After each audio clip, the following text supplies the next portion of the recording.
In the last video, we completed the programming and AI integration.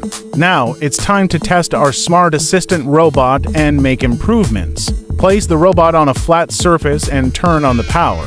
If the ultrasonic sensor detects an obstacle, the robot should stop or change direction automatically. Test different distances to ensure the sensor is accurate.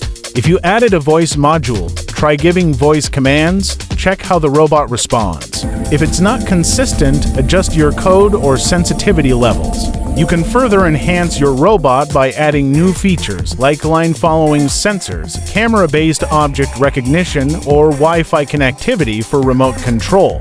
And that's it, you've successfully built and programmed a smart AI assistant robot. We've covered everything from concept to components, assembly, coding, and testing. This was the final part of our AI robot series. If you enjoyed learning and want to explore more AI projects, make sure to check out our other videos on the Illusion Hub.